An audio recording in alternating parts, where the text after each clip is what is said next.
Bonjour amis Wargamers, Vincent donc de la boutique Guerre Miniature ici, et en fait je vais profiter de la petite vidéo d'aujourd'hui pour vous présenter quelque chose de sympa, de très sympa, vous n'êtes pas sans le savoir. Samedi donc nous serons le 13 juillet, sort une petite chose bien agréable. Wow. Warhammer 40 000 Apocalypse. Le bouquin que beaucoup d'entre vous attendent. Personnellement, je l'attendais un petit peu. Comment dire, Apocalypse, en fait, c'est Warhammer 40 000, mais à l'échelle big. Grosse armée, grosse table, partie longue, forcément. Plein de grosses figurines sur la table, des chars super lourds, on peut même aller jusqu'au Titan éventuellement. On va dire que Warhammer 40 000 Apocalypse est une extension de Warhammer 40 000 qui pousse, on va dire, le jeu à un autre niveau. Alors, bien entendu, là je viens de le recevoir aujourd'hui même. Il sera en vente donc à partir de samedi, bien sûr, car c'est la date de sortie officielle. Simplement, vous vous doutez bien que j'ai pas encore eu le temps de le lire en détail. Ça viendra.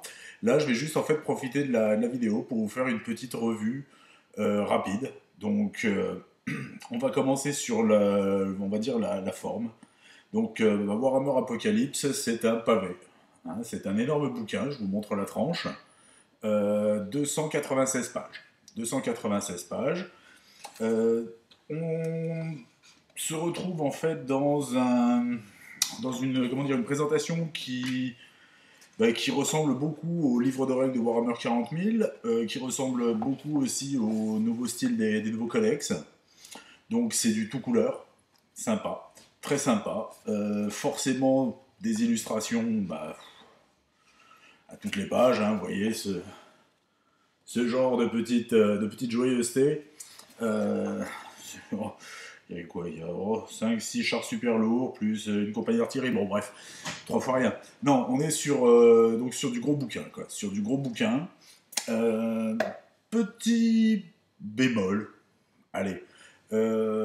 Autant les nouveaux codex, si vous en avez déjà vu, vous avez pu voir que le vernissage sur la couverture était sélectif, que les inscriptions étaient en relief, je sais pas comment ça s'appelle en termes d'imprimerie, peut-être un embossage ou quelque chose. À voir, à confirmer si quelqu'un maîtrise l'imprimerie, n'hésite pas en commentaire à mettre comment ça s'appelle. Là non. Là non, là la couverture est toute lisse, toute vernie, on n'a pas ce beau vernis sélectif qui donne un petit peu plus de cachet au truc. Bon, en soi c'est pas gênant. Voilà. Niveau du papier, pareil, petite déception au niveau du papier. Le papier, j'ai l'impression qu'il est plus fin. Un petit peu plus fin que les codex. Bon, ok. Après, ça reste quand même un bouquin de bonne qualité, la reliure est cousue. Donc, ça, c'est quand même un signe de durabilité et de robustesse. Franchement, bon, on va dire que sur la forme, ma foi, on est pas mal. On retrouve aussi ce que Games Workshop aime à faire régulièrement, c'est-à-dire les pages style page centrale de Playboy. Donc là, on n'a pas Miss Juillet, mais on a une énorme baston. Yeah. C'est sympa, c'est toujours plaisant. Petite chose à noter, ils ont compris, enfin, que ce genre de page double, quand la page qui se replie arrivait juste au bord de la reliure, on avait tendance à la plier, ce qui la fout mal quand même, hein, parce que bon, c'est quand même du bouquin qu'on aime bien conserver, hein, donc voilà. Donc maintenant, en effet, j'avais déjà remarqué ça sur le Codex Eldar. Là, on peut noter que les pages qui se replient, en fait, sont un petit peu plus courtes, de manière à ne pas se plier. On apprécie. Ouais, quand ça marche.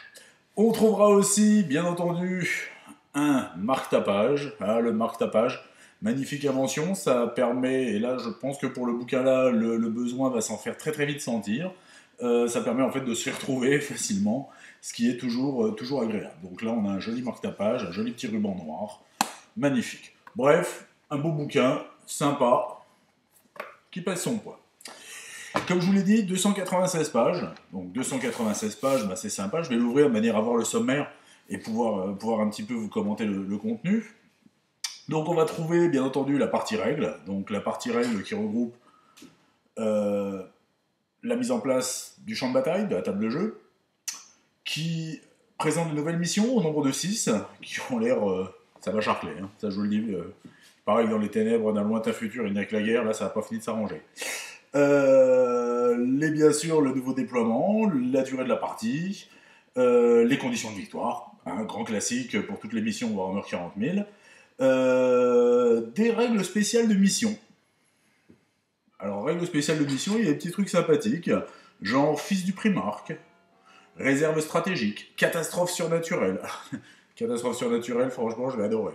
C'est un coup où tout ce qui est sur la table se passe à la bombe à virus, magnifique. J'exagère un peu, mais ça peut être très violent. Au niveau donc, des missions d'Apocalypse, on va tomber sur une course à la destruction, boucherie, carrefour de la mort, attaque en tenaille, assaut final, exterminatus. Exterminatus.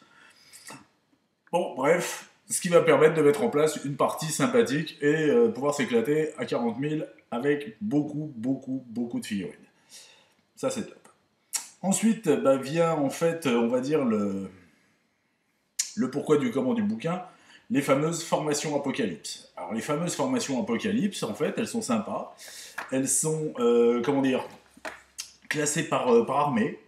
Donc, par exemple, on va trouver des formations Apocalypse pour les Space Marines génériques, Space Marine, Ultramarine et tous les chapitres successeurs des Ultramarines.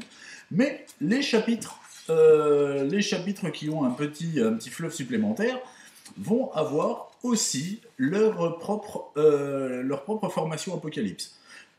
Personnellement, je pense que la formation Apocalypse, la rage noire pour les Blood Angels, sera mienne très prochainement.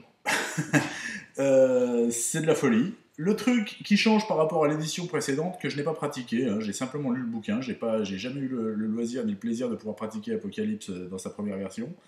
Mais en fait, là, on se rend compte que la formation n'a plus de points minimum. C'est-à-dire qu'avant, la formation coûtait un certain nombre de points plus les figurines. Là, simplement, au niveau de la formation, il nous indique quelles sont les figurines qui la composent, éventuellement ses restrictions, et si elle en a, et généralement c'est le cas, des règles spéciales.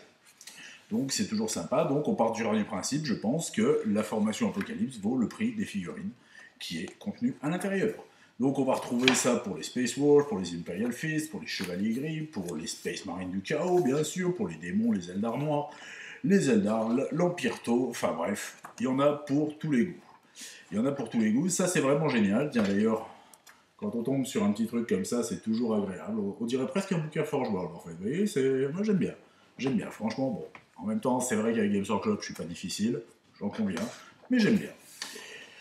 Bien, après les formations Apocalypse, on va retrouver en fait ce qu'ils appellent les fiches techniques. Des fiches techniques. Ok, bon, ma foi, d'accord. On a donc des fiches techniques qui reprend en fait toutes les armées ainsi que les différentes fortifications. On a bien entendu une galerie de figurines.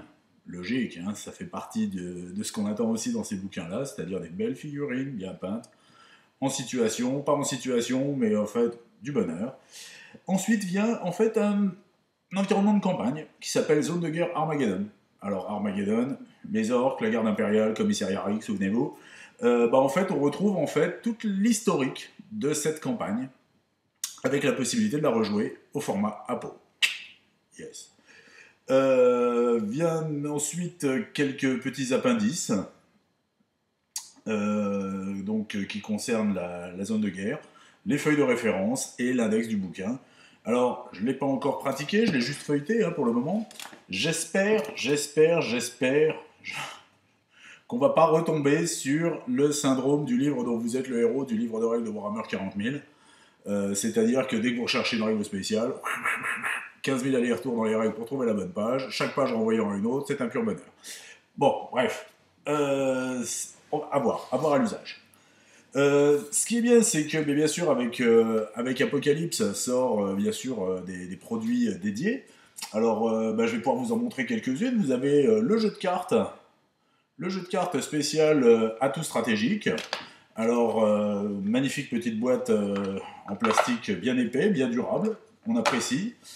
Les cartes en elles-mêmes ont une forme originale, une sorte de tarot de l'empereur. Bon. Elles sont, alors j'allais dire en noir et blanc, mais non, c'est pas vrai. Elles ne sont pas en noir et blanc parce que certaines, vous voyez, ont des petits détails en couleur. Hop, hop, hop, hop, hop, par là. Des petits détails en couleur. Bon, c'est pas super flag, hein. Mais surtout, alors là, c'est mes vieux yeux fatigués qui vont parler. Voilà. Je vous la mets bien là. Voilà. C'est donc une couleur qui s'apparentera à du gris Space Wolf sur du noir. Alors, niveau lisibilité, on a vu mieux. On a vu mieux. Ça, c'est... voilà. Bon, bref. Apparemment, ces cartes stratégiques sont dédiées à différentes armées, et il y en a même des spécialement faites pour Armageddon. Donc, très sympathique, très sympathique. Simplement, là, au niveau de la lisibilité, les gars, vous auriez peut-être pu faire quelque chose. Pensez aux vieux joueurs, hein, je sais. Mais bon, voilà, quoi. Ou à ceux qui jouent dans une cave. Il y en a, j'en connais. Enfin bref, tout ça pour dire, je n'arrive pas à les rentrer, mais c'est normal. Tout ça pour dire que bah, des fois, ça peut être sympa de privilégier, on va dire, la lisibilité sur la beauté du truc. Parce que bon, voilà, quoi. Sinon elles sont dans un carton ouais, assez rigide, on dirait un beau petit Bristol. Bref. D'autres petites nouveautés. Oui, ça. Ça. 125 dés. Ce sont des dés magnifiques. Des dés donc tout simple. Pas tout à fait. Ce sont les fameux dés. Je vais essayer de l'ouvrir sans tout renverser.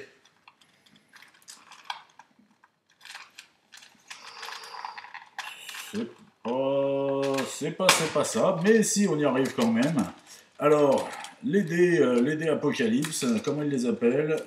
Ah, c'est un cube de dés de bombardement, où on retrouve des jolis petits dés noirs, avec des points rouges.